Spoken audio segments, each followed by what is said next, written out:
here's something. Here's a leadership thing that is really hard to wrap your head around when you're a new business leader. People don't want to talk to you. You could be the nicest girl or boy on the planet, and no one on your team wants to talk to you because you're the boss. And that is boss man bang. that is hard. Like, you need to give your people a place where they can talk schmack about you in a safe place. And like, I don't know if there are Slack channels that's just Bash David. I'm totally fine if there are, but I don't know that because they're private and I can't see them, and that's totally fine.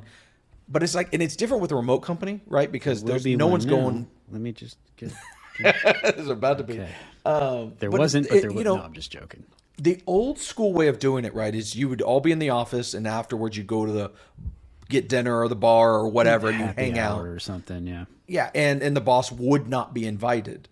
And that, if you're having an in-person company, when you're a brand new leader, that is very hard because they're all leaving and you didn't get an invite. And you could be, again, the coolest, nicest person on the planet, but the whole point of that conversation is to not include you. And they need to badmouth you. They need to talk, drama and stuff. And that's, to a point, is healthy. To a point. Yeah. And well, the thing is, too, understand that the frustrations are not always specifically about the boss. Or, sure, it could be a their client. Manager, their supervisor. It could just be any kind of frustration, stress, or things, pulling down on their shoulders related to their job. But, of course, you're never going to tell the person that is in control of your paycheck how you're feeling in those moments, because immediately you're going to be like, well, they don't think I could do the job. Sure. Think I'm Yeah. unhappy, Then you get in your own head as the looking boss. for someone else to fill my shoes. Yeah. Yeah. So, I mean, it's not necessarily about a boss being a bad boss. It's just, you just need some sort of vent that's not going to be filtered back. Well, and here's the truth of it, boss. From my perspective. I'm a fixer. Most bosses are fixers because they're doers, right? By their nature, they're doers. And if someone complains to me, I want to fix it. And sometimes Instead I of can't just listen. Yeah, I'm not going to listen because I'm going to fix it. And sometimes, though, you might think that they're about to quit. Oh my gosh, he's really mad or she's really mad. That client really ticked them off. Man, they're overworked.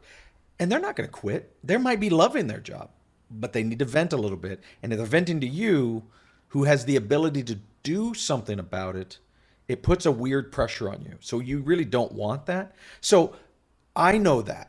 And I've been looking for a while for something that they could help. And other people, there's a stat, gosh, I can't remember what it is, but it's something to the effect of, if someone in your company gets a divorce, just as an example, a major event in their life, it costs your company a huge amount of money. Again, I don't remember the number, but it's like a big chunk of their salary. Let's say they're a $50,000 a year guy. While they're getting divorced, that person's productivity is going to go into the tank. And so your cost for that is enormously high. So you as a boss, and you don't want to be the boss that fires him right when he got a divorce either, because he's unproductive. So, well, the problem is you might not even know it, right? Like if you're a large enough company, he's so far down or she's so far down the chain, you necessarily know it, but it's still happening. Right? The amount of business productivity. So it sounds, well, why am I investing in someone's mental health? They could just suck it up, right? Just, put on your big boy pants and rub dirt in it, whatever. Yeah, okay. But it's going to cost you in the end of the day, it's going to cost you a lot of money. So you can spend some money now to make sure your people are in a healthy space as best you can. You can't solve all divorces, of course, but a lot of problems can be solved if they have a way to chat. If you had any comments, questions, or ideas, or any topics you want us to talk about, you can email us at hello@thebigpixel.net, or you can actually listen to or watch this podcast on YouTube and leave a comment in the comment section.